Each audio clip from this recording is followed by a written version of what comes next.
the graphene oxide. That's what I'm trying to think of. And we're going to put this in the microwave and see what it does. Probably do just the same as those kilns will. Let's check it out. Okay. So we're going to put it in the microwave. Let's see what happens here. Let me put it up on this so it doesn't burn or break the metal plate here. All right, let's stick it in for a minute. We'll come back in a minute. You can see it's getting a little bit warm inside there.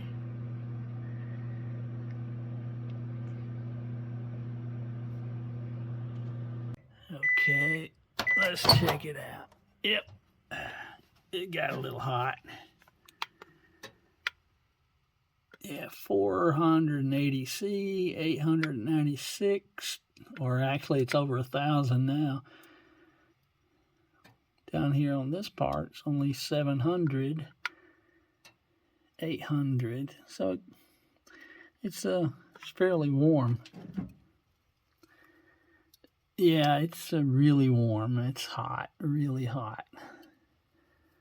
Okay, so it does, it absorbs microwaves and it releases a lot of heat. Okay, here's a tile, a ceramic tile, and we're going to take some of the graphene oxide liquid and we're going to paint on the tile.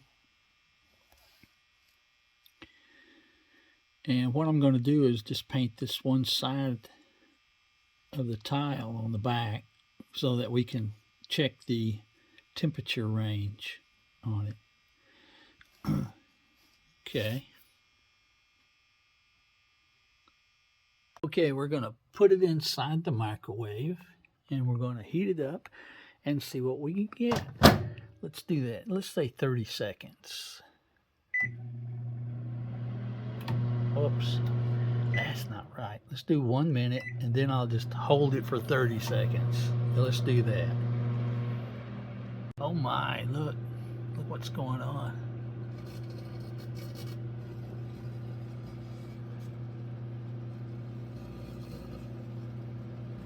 "15 more seconds.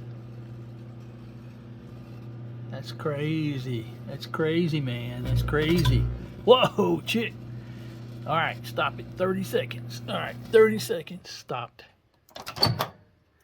Oh, transferred too much heat to it. Let's check it out. 350 degrees C, 600. So 600 right there. And 100 or 99 degrees right there. 500 right there. 199 degrees right there. 98. So that's a pretty good difference in temperature. Okay. See, I did a dumb thing. I was touching this part, which was 100 degrees, and I reached up underneath, and I thought, oh, it's warm. I mean, it's warm. But then you get over here, this is 500 degrees. It's friggin' hot.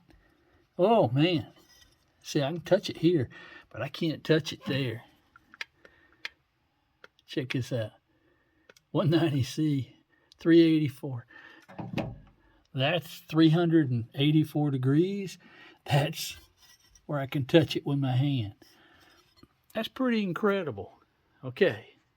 So you can see from the test that we did that the liquid transfers the heat very well. And I'm thinking to myself, why can't we do something with that? Like create a hot water heater with microwave or a heater for the house using a microwave. Because if you can get a thermal mass heated up, then why can't you use that thermal mass? In other words, heat it up for maybe 3-4 minutes and then utilize the thermal mass to heat the air up or heat water up for 10 or 15 minutes or an hour, just by heating up using microwaves for maybe 5 minutes, and then heating, and then turning it off and letting the heat from the thermal mass heat up the air or the water. So then it seemed like to me you would save money that way. Tell me what you think.